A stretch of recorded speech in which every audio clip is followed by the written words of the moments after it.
बिस्मिल्लाहिर्रहमानिर्रहीम। अस्सलाम वालेकुम नाज़रीन, आप यूट्यूब चैनल देख रहे हैं। मैं इमरान ख़ान हूँ। सबसे पहले तो इमरान ख़ान साहब के बारे में मैं थोड़ी सी बात कर देता हूँ। इंटरनेशनल ख़बरें बहुत ज़्यादा हैं, लेकिन इमरान ख़ान साहब की एक मरतबा फिर मुलाकात नहीं करवाई गई उनकी फ़ैमिली के साथ। एक बड़ी सख्त ज़्यादती है। ना ईद पे मुलाकात करवाई, ना ईद के बाद मुलाकात करवाई। उनकी बहनें गई थी अपने भाई को मिलने के लिए, लेकिन जैसा कि हमेशा होता है, वो हमेशा जाती हैं मिलने के लिए और हमेशा उनकी मुलाकात नहीं करवाई जाती। इमरान खान की बहनों ने कहा कि ये धोखा दे रहे हैं कि इमरान खान के इलाज के बारे में बुशरा बीबी को बताया जा रहा है। बुशरा बीबी तो खुद जेल में है, ना वो किसी डॉक्टर से कंसल्ट कर सकती हैं, ना वो कोई सेकंड ओपिनियन ले सकती हैं।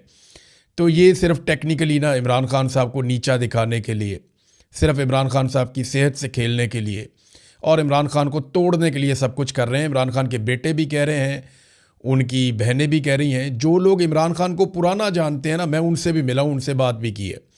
और अब तो लगभग काफ़ी सालों से मैं इमरान खान को जानता हूँ। 15-16 साल हो गए हैं मैं लगातार कवरेज कर रहा हूँ और इमरान खान से कई मुलाकातें भी रही हैं। वो नहीं टूटेगा इनसे।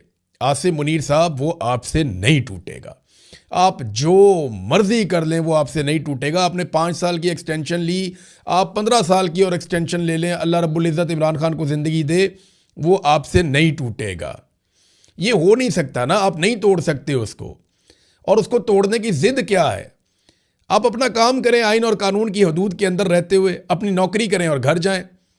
ये पाकिस्तान के लीडर्स हैं जिनको अवाम मुंतखब करती है, उन्हें पाकिस्तान चलाने दीजिए। ज़बरदस्ती मत कीजिए पाकिस्तान के साथ। पहले भी ऐसी हरकतों की वजह से पाकिस्तान 2 टुकड़े हो गया था। बहरहाल इमरान खान साहब को फिर नहीं मिलवाया गया। और गार्डियन अखबार ने इमरान खान साहब के बारे में एक आर्टिकल लिखा है। काफ़ी चीज़ें उन्होंने लिखी हैं, चीदा चीज़ें मैं आपको बताता हूँ। बड़ा लंबा आर्टिकल है, कई सफ़हात पे मुश्तमिल आर्टिकल है। गार्डियन ने लिखा इमरान खान साहब के बारे में। पाकिस्तान में साबिक वज़ीर आज़म, कोई भी वज़ीर आज़म, उसको ओहदे से हटाना कोई बहुत बड़ी बात नहीं है, लेकिन इमरान खान को, जो कि दुनिया का मकबूल तरीन हीरो है, उसे हटाना इस्टेब्लिशमेंट को बहुत महंगा पड़ गया। खान ने खेल के मैदान में, फलाही काम के मैदान में और सियासत के मैदान में जहाँ पे कदम रखा, मद्दे मुकाबिल कोई नहीं रहा। लेकिन उसे तमाम कुव्वतों ने मिलकर जेल में बंद किया हुआ है। यहाँ तक कि उसे कत्ल करने की भी कोशिशें की गई हैं। इस आर्टिकल में ये दावा किया गया कि इमरान खान पाकिस्तान की तारीख के मकबूल और मशहूर तरीन इंसान हैं। कोई मर्द या औरत, जिंदा या मरहूम, हकीकी या ख्याली पाकिस्तानी इमरान खान से ज़्यादा मशहूर नहीं हुआ या इमरान खान से ज़्यादा उसको मकबूलियत नहीं मिली। ये बात हकीकत है, झूठ नहीं है। दुनिया इमरान खान की गवाही देती है, लेकिन बोनों ने मिलकर एक बहुत बड़े कदावर शख्स को सिर्फ इसलिए जेल में बंद कर दिया कि जब ये बोने उसकी तरफ देखते थे तो ऐसे सर उठा के देखते थे। तो इन बोनों ने उसे जेल में बंद कर दिया, और कुछ नहीं है। ये सारे बोले हैं, कुछ नहीं बेचते इमरान खान के आगे। पाकिस्तानी अवाम क्योंकि इमरान खान के साथ खड़ी है और अल्लाह रब्बुल इज़्ज़त ने उसको ये इज़्ज़त दी है, ये उसके हिस्से में आई है। अब आप जो मर्जी करें, उल्टे लटक जाएं, ये तो अल्लाह ने उसको दी है। अब आ जाए नाजरीन इंटरनेशनल ख़बरों की तरफ। तो पाकिस्तान कुछ थोड़ा सा मरकज़ निगाह बना। उसकी वजह यह है कि पाकिस्तान को लगता है कि एक इस तनाज़े के हल के लिए पाकिस्तान मुज़ाकरात कार का रोल प्ले कर सकता है, पाकिस्तान मेज़बानी कर सकता है। यानी शहबाज शरीफ ने इसके ऊपर एक ट्वीट भी किया और कहा कि मशरिक़ वस्ता में जंगबंदी और मुज़ाकरात की कोशिशों की पाकिस्तान हमायत करता है। ईरान, अमरीका जंगबंदी और अमन और इस्तेहकाम की हमायत करते हैं। उन्होंने ऐलान किया कि अमेरिका और ईरान की रजामंदी से पाकिस्तान मुज़ाकरात की मेज़बानी करने के लिए तैयार है। जंग के ख़ात्मे के लिए बामानी और नतीजा खेज़ मुज़ाकरात ज़रूरी हैं और पाकिस्तान जो है मुज़ाकरात में सहूलतकारी को एक एजाज़ समझेगा।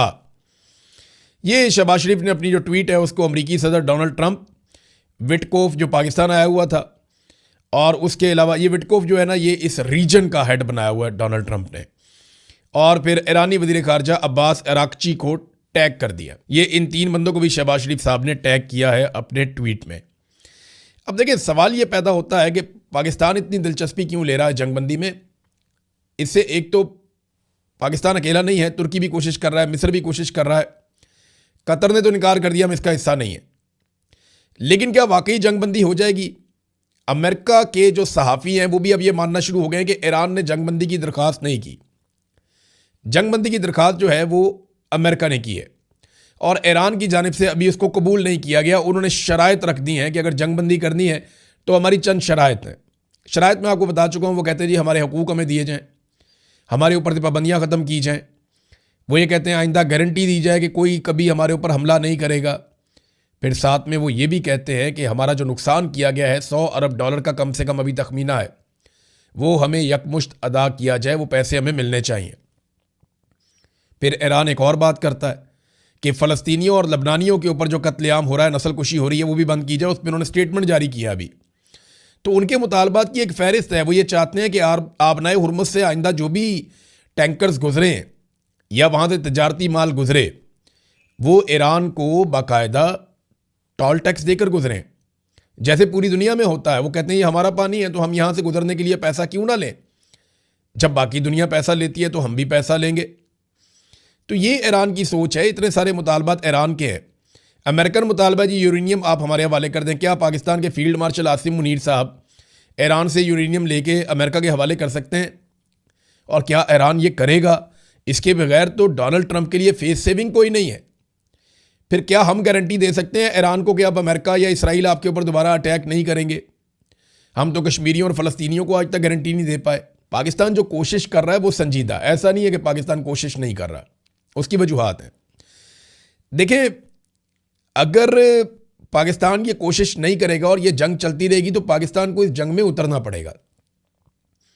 ये जो विटकोफ पाकिस्तान में आया हुआ, आपको क्या लगता है ये सिर्फ जंगबंदी के लिए आया?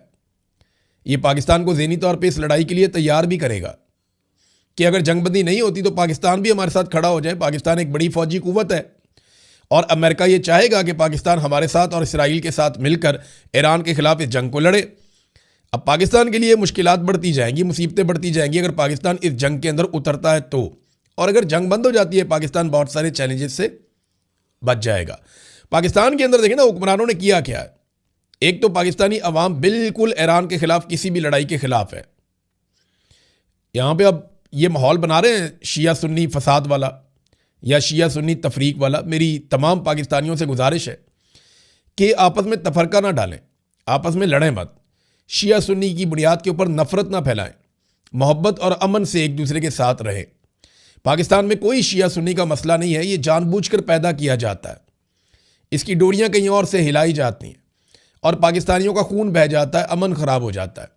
अभी भी कलदम तंजीमों के बंदों को लाकर बिठा दिया गया प्रेस कॉन्फ्रेंस करने के लिए। मुझे बताएं ना, फ़ौज का क्या इमेज बनेगा जब कलदम तंजीमों के वो लोग जो माजी में कत्लों में मुलव्विस रहे हैं, जिनके ऊपर दहशतगर्दी के मामलात हैं, वो लोग जब बैठ के पाक फ़ौज के हक़ में बात करेंगे तो पाक फ़ौज का क्या इमेज बनेगा। अभी कलदम तंजीमों से अगर काम नहीं चलता तो कल को गुड तालिबान को भी लाया जा सकता है। तो पाकिस्तान की फ़ौज का क्या इमेज बनेगा? कितनी बुरी बात है।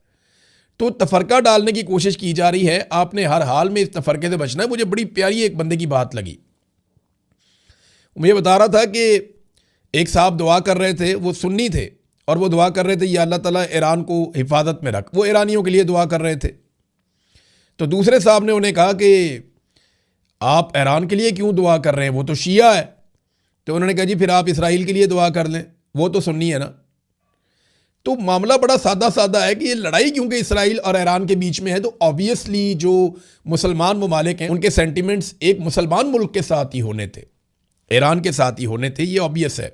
अब जो इसको ना समझे तो उसकी मर्जी है। पाकिस्तान के अंदर ना देखो इन्होंने कैसे दाव लगाया। जैसे ही आलमी मंडी में खबर आती है, ये पाकिस्तान में पेट्रोल की कीमतें उठा के कहाँ से कहाँ ले जाते हैं। मट्टी का तेल कितना महंगा कर दिया, आयोक्टेन कितना महंगा कर दिया, डीजल और पेट्रोल की कीमतें 55 रुपए बढ़ा दी, अभी मजीद बढ़ाने की तैयारी कर रहे हैं। ये अपने सारे खसारे इसी बहाने पूरे कर रहे हैं। हालांकि मुझे एक शख्स ने ये इतला दी है, इसकी कंफर्मेशन नहीं है, लेकिन उन्होंने दावा किया कि हुकूमत से आप कहें कि वो आपको दिखाए उन अदायगियों की तफसीलात, और ये पब्लिक डॉक्यूमेंट होता है। हुकूमत दिखाए ना कि अगर ये महंगा पेट्रोल या डीजल खरीद रहे हैं तो अदायगियों की तफसीलात कौम को दिखाएं, जनाब ये अदायगियाँ हमने कर दी हैं। दावा यह किया जा रहा है कि हुकूमत सऊदी अरब से जो भी इस वक्त फ्यूल ले रही है वो रियायती निर्खों पे ले रही है, क्योंकि सऊदी अरब को पाकिस्तान की इस वक्त ज़रूरत है और वो भी उधार ले रही है। कोई अदायगियाँ नहीं हुई। अगर कोई अदायगियाँ हुई हैं तो वो शो कर देना कि ये हमने महंगा खरीद लिया जनाब, ये हमारे कौमी बैलेंस के अंदर से ये पैसा चला गया, वो ये आपको दिखाएंगे नहीं। तो बाहर से पेट्रोल इनको कैसा भी मिले या पुराना भी मिले या पुरानी कीमत पे मिले, ये पाकिस्तानियों की खाल उतारेंगे, क्योंकि इन्होंने अपने खसारे पूरे करने हैं जो इन्होंने पाकिस्तान में अय्याशी का बाजार गर्म किया हुआ है। वॉल स्ट्रीट जर्नल ने एक दावा किया है। देखिए, ईरान भरोसा करने के लिए तैयार नहीं है अमेरिका पे। ईरान को लगता है कि अमेरिका धोखा देगा और शदीद हमला करेगा और ज़्यादा मुल्कों के साथ मिलकर हमला करेगा।